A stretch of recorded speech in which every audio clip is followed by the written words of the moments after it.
پورے بہار کی عظیم روحانی علمی شخصیت حضرت مولانا محفوظ الرحمان صاحب ہم لوگوں کے درمیان نہیں رہے۔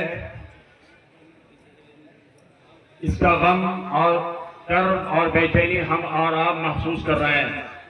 ہم یہ سمجھتے ہیں کہ صرف ضلع سمستی پور ہی نہیں، پورا بہار آج یتیم ہو گیا ہے۔ حضرت مولانا رحمۃ اللہ علیہ سے میری کئی ملاقاتیں رہی ہیں۔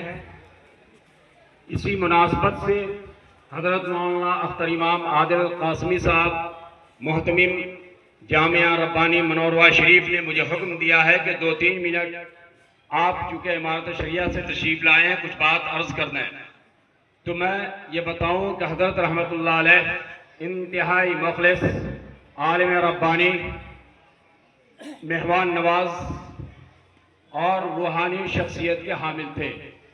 حضرت سے جو بھی قریب ہوتا وہ ان کا گرویدہ ہو جایا کرتا تھا۔ حضرت کی تعلیم و تربیت کا اثر الحمدللہ ان کے تمام صاحبزادگان میں دیکھنے کو ملتی ہے۔ ان کی تربیت کا یہ اثر ہے کہ الحمدللہ حضرت مولانا اختر امام عادل صاحب، حضرت مولانا محبوب فروغ صاحب، حضرت مولانا رضوان قاسمی صاحب، یہ تمام صاحبزادگان الحمدللہ علمی معیار سے بہت اونچے مقام پر فائز ہیں۔ صرف ان کا نام بہار ہی میں نہیں، بہار سے باہر ہندوستان اور ہندوستان سے باہر بھی یہ حضرات متعارف ہیں۔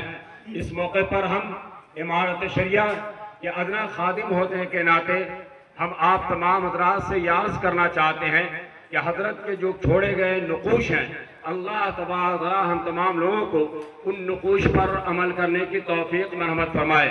اسی کے ساتھ ساتھ موجودہ امیر شریعت مفکر ملت حضرت مولانا سید احمد ولی فیصل رحمانی صاحب کو جب میں نے 10 بجے رات میں اس حادثے کی خبر دی اور وہ بہت زیادہ انہوں نے دکھ اور کرب اور بے چینی محسوس کیا اور فوراً یہ کہا کہ آپ ایک جماعت کے ساتھ وہاں جائیں۔